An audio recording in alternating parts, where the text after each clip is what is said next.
Assalamualaikum warahmatullahi wabarakatuh, salam sejahtera dan salam damai bagi kita semua. Kali ini Media Pahlawan akan membahas salah satu pahlawan nasional kita yang bernama Ki Bagus Hadikusumo.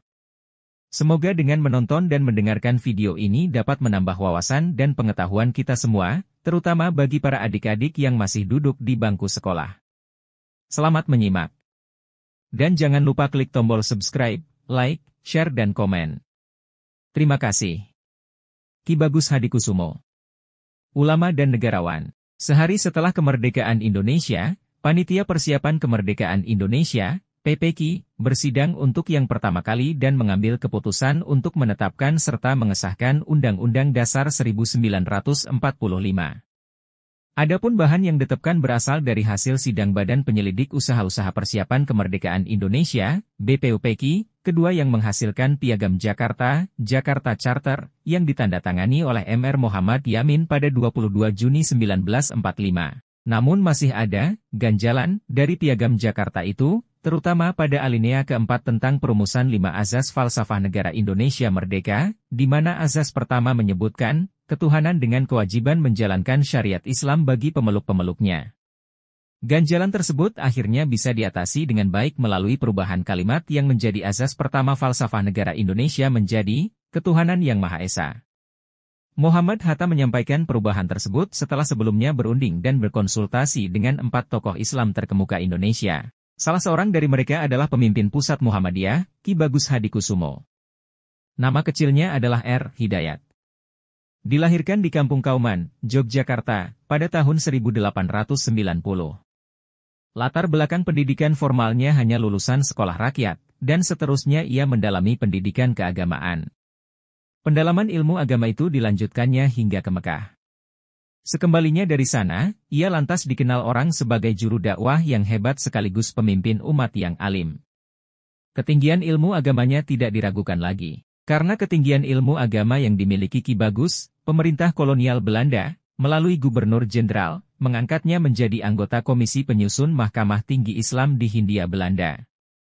Pada masa pendudukan Jepang, ia juga ditunjuk selaku salah seorang dari 21 orang anggota PPKI. Keberhasilannya bersama 3 tokoh Islam yang lain, Kiai Haji Wahid Hashim, Kasman Singodimedjo, dan Teku Muhammad Hasan dalam memberikan pandangan dan pendapatnya hingga azas pertama falsafah negara berbunyi, ketuhanan yang Maha Esa melegakan semua pihak dan semakin menyatukan segenap komponen anak bangsa Indonesia di hari pertama kemerdekaan Indonesia tersebut. Ki Bagus Hadikusumo adalah sosok yang rendah hati, bersahaja dan tidak silau jabatan. Pada tahun 1937 ia pernah diajak sahabatnya yang juga menjadi ketua pusat pimpinan Muhammadiyah, Kiai Haji Mas Mansur, untuk duduk sebagai wakil ketua pengurus pusat Muhammadiyah dalam Muktamar Muhammadiyah ke-26 di Yogyakarta. Secara halus ia menolaknya. Namun setelah terus didesak dan demi kemaslahatan umat, ia akhirnya bersedia memenuhi permintaan Kiai Haji Mas Mansur tersebut. Ketika Jepang menjajah Indonesia, Kiai Haji Mas Mansur dipaksa untuk menjadi ketua pusat tenaga rakyat, Putra, berkedudukan di Jakarta. Jabatan Ketua Umum Pengurus Pusat Muhammadiyah kemudian dilanjutkan Ki Bagus Hadikusumo.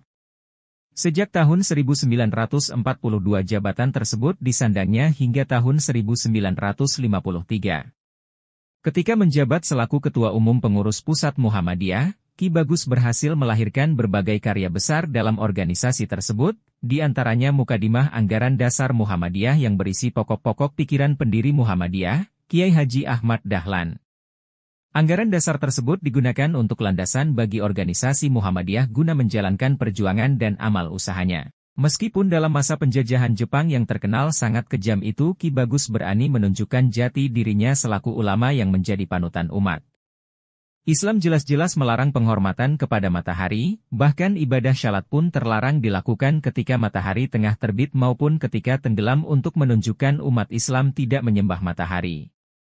Ketika pemerintah pendudukan Jepang mengharuskan rakyat Indonesia membungkukkan badan ke arah matahari terbit sebagai lambang menyembah Kaisar Jepang, Tenno Heika, ia dengan keberaniannya yang tinggi menentang kewajiban tersebut.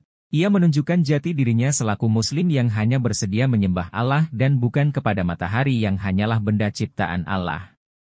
Sangat mengejutkan, Keberanian Ki Bagus Hadikusumo justru membuatnya diundang oleh Perdana Menteri Jepang Hideki Tojo ke Jepang pada tahun 1943. Ia berangkat ke Jepang bersama Soekarno dan Muhammad Hatta. Mereka diterima langsung oleh Kaisar Hirohito. Kaisar malah memberikan bintang kekaisaran, Ratna Suci, kepada Ki Bagus Hadikusumo, Soekarno, dan Muhammad Hatta. Pemerintah pendudukan Jepang sangat terkejut mendapati kenyataan itu. Pemberian bintang tersebut berarti bahwa Ki Bagus Hadikusumo, Soekarno, dan Muhammad Hatta itu dianggap keluarga Kaisar Jepang sendiri. Ki Bagus Hadikusumo terus berkiprah dalam organisasi Muhammadiyah hingga tahun 1953. Setahun kemudian di tahun 1954, ulama besar Indonesia itu wafat dalam usia 64 tahun.